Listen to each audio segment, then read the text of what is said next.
The Kingfish wants to have a meeting at the lodge before we go, huh? Oh, yeah. We gotta have a meeting so that we can tell all the brothers goodbye and all that stuff, you see.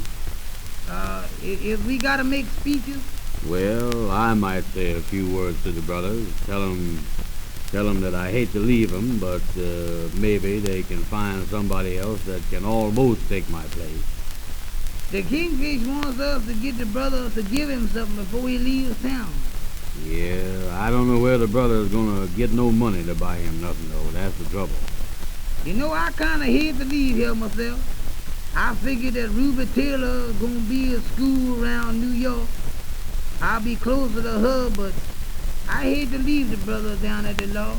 Well, I don't hate to leave them brothers. That lazy, good-for-nothing bunch. They have been nice to us, though. What has they done for us? Nothing. I worked my head off for 'em on that field day. What'd I get? I didn't even get no glory. Well, you know, after you was with a bunch of fellas for a long time, you get to know 'em and you kinda hate to leave. Well, I don't hate to leave 'em. We go down to New York and open up the Fresh Air Taxi Cab Company and make a lot of money. That's the thing we want to do. Well, you take Sylvester now. Might be a long time before we find somebody like Sylvester. Well, yeah, Sylvester's all right. He's all right.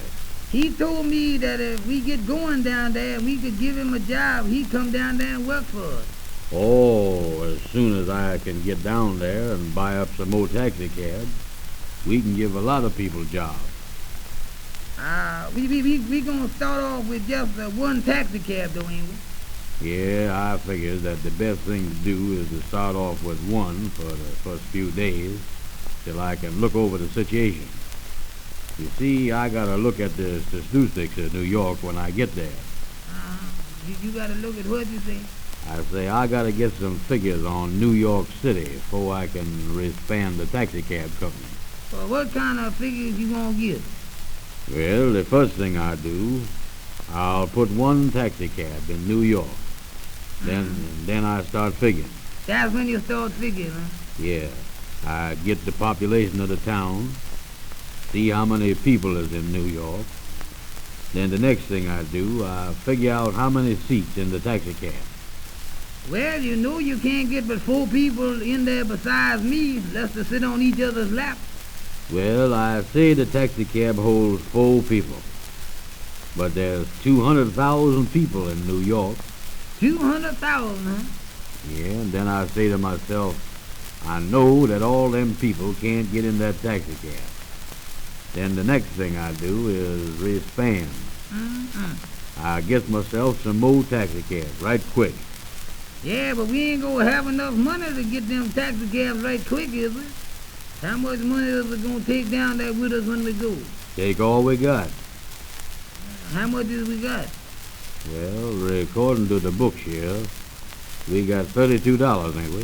I thought we had 36. No, we ain't got 36. We got 32. Wait a minute, Joe. According to my figures, we got $36. Now, here it is right here on a piece of paper. Oh, yeah, I remember now. I forgot to tell you. I bought myself a $4 pair of shoes, and I forgot to reduct it. Well, you reduct it from your half. Yeah, I forgot to tell you about all that. That's right. And another thing. When we go down there, let each one of us carry half of the money. You ain't counting on carrying half the money down there, is you? How is I going to run the taxi cab company in New York when you got half of the money? Well, half of the money is mine, ain't it? Not in a business way, it ain't, no. Well, any way you take it as mine, it look like to me. Wait a minute. Here come the Kingfish.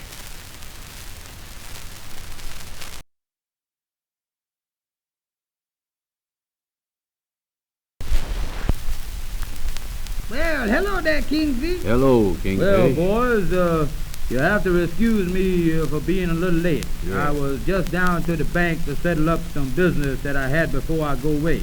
Get up and give the Kingfish a seat, Amos. Sit down here on the soapbox, Kingfish. By the way, when we get down to New York, Amos, the first thing we want to do is to get some big chairs for the taxi cab office. What we gonna get 'em with? Don't start no argument now. Well, boys, is you getting ready to leave? Oh, yeah. I was getting my clothes all ready. I bought a pair of shoes, and I gotta get the other stuff between now and the time we leave. Well, how about you, Brother Amos? Well, I figure that I get my shoes half soled and sew 2 buttons on my suit and I was all ready. Well, I've gotta dress up down in New York more than Amos is anyway, you see. Well, I've been down talking to the mackerel. But what did that old dumbbell have to say? I told him that I was leaving. He kind of went to pieces. Mm-hmm. Did he fall apart when you told him that I was leaving? Yes, he say he hates to see us all go.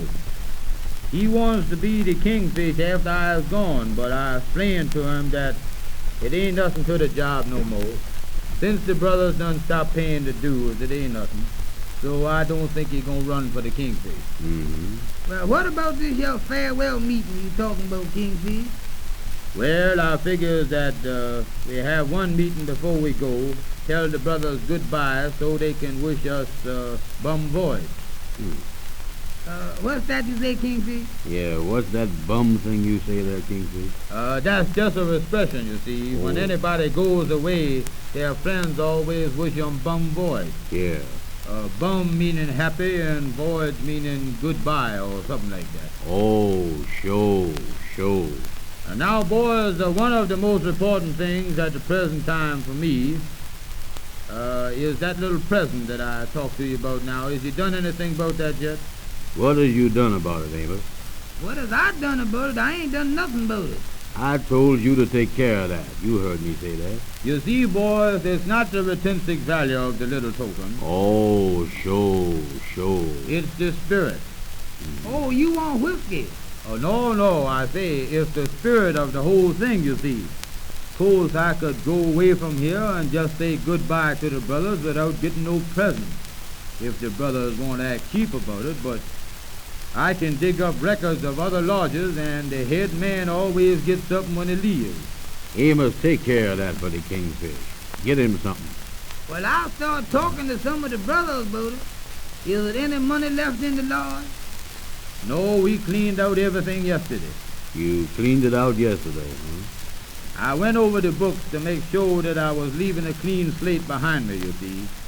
You know, I wouldn't want to go away from here and have the brothers say, well, there's the kingfish. He left a few dollars here and a few dollars there. Mm-hmm. So I just gathered up all the loose ends. Oh, sure. Well, what did you do with them? Well, I tied them in a knot and put them in the reserve fund. Well, they gone, though, ain't they? Well, that's gone in the old secret reserve fund, you see. Oh, yeah. Well, what about this here farewell meeting? When we gonna have that? Well, now, boys, you better be prepared to say a few words to the brothers. It's just like George Washington at Gettysburg or General Grant at Appomattox. Mm-hmm. When the officers leave the men, you know, they all want to say goodbye. Oh, I'll make a little talk to the brothers, yeah. I ain't gotta say nothing, is it? Well, not unless you feel reclined. Feel who? Recline, Amos, recline. Oh, Now, boys, if you want to give me a watch or a stick pin, the best time to give it to me is when I get up to say goodbye at the meeting. As I is talking, you just disrupt me and say, on this point, we wish to give you the pin. or the watch or whatever you have anyway.